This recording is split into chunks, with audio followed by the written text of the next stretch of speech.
यही घाटशिला को चुनाव लेकर के बड़े बड़े जो सुसमंगर मगरमच्छ नेता लोग हैं कि घाटशिला आदिवासी बहुल क्षेत्र है, जयराम को कुड़मी में उलझा कर रख दो, क्योंकि जेल के हम घाटशिला में चुनाव जीतने जा रही थी और आज भी जीतेगी।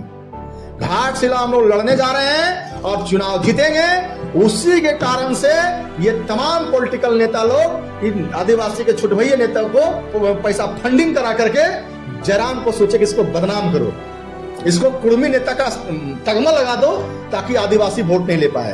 आज आज तक एनकाउंटर हुआ, कोई आदिवासी नेता ने जिस तरह से जयराम ने आवाज उठाया, नगरी के मामला में जिस तरह से हमारे नेता लोग वहां हल चलाए, जाके जयराम जी ने विधानसभा में सवाल उठाया, आदिवासी मूलवासियों की रक्षा के लिए, खतियान की बात के लिए जिस तरह से जयराम जी ने विधानसभा से सड़क से सदन तक आवाज उठाया, पक्ष का विधायक हो या विपक्ष का विधायक हो, कोई आज तक लड़ा नहीं। इसलिए हम आदिवासी भाई से भी कहना चाहते हैं कि बड़े बड़े जो मगरमच्छ नेता लोग जो हैं, जो बदनाम करना चाह रहे हैं हम लोगों को, उसके चक्कर में ना फंसे।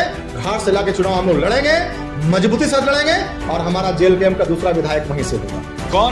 कौन होगा उम्मीदवार कहा जाए। बिहार विधानसभा के साथ साथ घाटशिला उपचुनाव का भी डेट अनाउंस हो गया है। 11 नवंबर को वोटिंग है और 14 नवंबर को रिजल्ट जारी हो जाएगा। तो क्या जेल कैंप की क्या तैयारी है घाटशिला उपचुनाव को लेकर, कौन से उम्मीदवार? यही घाटशिला को चुनाव लेकर के बड़े बड़े जो सुसमंगर मगरमच्छ नेता लोग हैं कि घाटशिला आदिवासी बहुल क्षेत्र है, जयराम को कुड़मी में उलझा कर रख दो, क्योंकि जेल के हम घाटशिला में चुनाव जीतने जा रही थी और आज भी जीतेगी। घाटशिला हम लोग लड़ने जा रहे हैं और चुनाव जीतेंगे। उसी के कारण से ये तमाम पॉलिटिकल नेता लोग इन आदिवासी के छोटे भैया नेता को पैसा फंडिंग करा करके जयराम को सोचे कि इसको बदनाम करो, इसको कुड़मी नेता का तगमा लगा दो ताकि आदिवासी वोट नहीं ले पाए। आपके चैनल से माध्यम से कहना चाहते हैं कि सूर्या आज तक एनकाउंटर हुआ, कोई आदिवासी नेता ने जिस तरह से जयराम ने आवाज उठाया, नगरी के मामला में जिस तरह से हमारे नेता लोग वहां हल चलाए, जाके जयराम जी ने विधानसभा में सवाल उठाया, आदिवासी मूलवासियों की रक्षा के लिए, खतियान की बात के लिए जिस तरह से जयराम जी ने विधानसभा से सड़क से सदन तक आवाज उठाया, पक्ष का विधायक हो या विपक्ष का विधायक हो, कोई आज तक लड़ा नहीं। इसलिए हम आदिवासी भाई से भी कहना चाहते हैं कि बड़े बड़े जो मगरमच्छ नेता लोग जो हैं, जो बदनाम करना चाह रहे हैं हम लोगों को, उसके चक्कर में ना फंसे। घाटशिला के चुनाव हम लोग लड़ेंगे, मजबूती से लड़ेंगे और हमारा जेल कैंप का दूसरा विधायक वहीं से होगा। कौन होगा उम्मीदवार? कहा जा रहा है कि वहां तो जेएमएम को क्लीन स्वीप मिल गया। देखिए, जेल कैंप के आने की वजह से जेएमएम को वहां क्लीन स्वीप मिल जाएगा। जो अगर जेल कैंप और बीजेपी आशू में गठबंधन हो जाए तो बात कुछ और है। क्या ऐसी भी बातचीत चल रही है? जैसे बीजेपी के भी कई विधायक रेल टेको आंदोलन में भी रेल टेका किए थे, तो क्या इस तरह का कोई समीकरण पे भी चर्चा चल रही है? तो वही तो हम कहना चाहते हैं कि बीजेपी के विधायक लोग भी गए थे रेल टेका में, तो उसका विरोध क्यों नहीं? क्यों नहीं? आशू का सुप्रीमो का विरोध क्यों नहीं? ओनली फॉर जयराम का विरोध क्यों? मामला समझ जाइए।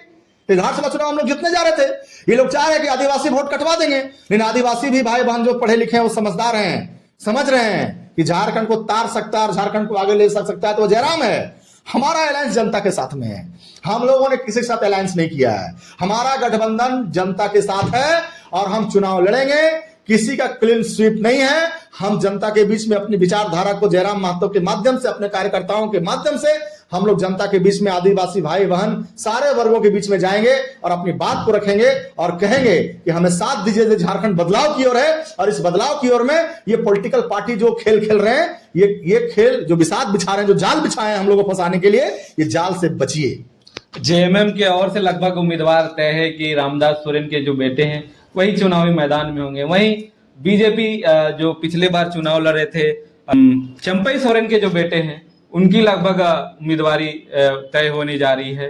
तो जेल कैंप की ओर से कौन होगा उम्मीदवार? अच्छा, एक बात बताइए, राजा का बेटा ही राजा बनेगा? विधायक का बेटा, मंत्री का ही बेटा विधायक बनेगा? क्या उसका बपौती है, रजिस्ट्री है, क्या खतियानी है? जेल के हम इस फंडा को नस्तनाबूद करेगी, जेल के हम इस फंडा को दरकिनार करती है। घाटशिला का बेटा वहां का उम्मीदवार होगा और ये जेल के हम, यहां भी हमारी संस्था है, हमारा डेमोक्रेटिक संस्था है, पार्लियामेंट्री कमेटी है, पार्लियामेंट्री बोर्ड है हमारा, वो तय करेंगे। लोग का आवेदन आएंगे, हमारा सिस्टम है, डेमोक्रेटिक सिस्टम है, लोग आवेदन करेंगे, वहां के हमारे कार्यकर्ता चाहे बूथ स्तर के हो चाहे सेंट्रल लेवल के होंगे, हमारा पार्लियामेंट्री कमेटी इस पर डिसीजन लेगा, अंतिम निर्णय हमारे टाइगर जयराम महतो का होगा, उन पर मोहर लगेगा और घाटशिला का बेटा इस बार चुनाव लड़ेगा भी और जेल कैंप का दूसरा विधायक वहां से होगा भी। चलिए, तो ये थे हमारे साथ बातचीत करने के लिए जेल कैंप के केंद्रीय प्रवक्ता रविशंकर यादव जी, जो तमाम मुद्दे अभी जो चल रहे हैं उन पर चर्चा की। आप लोग कमेंट करके बताइएगा और एक अपनी प्रतिक्रिया कमेंट बॉक्स में जरूर दीजिएगा।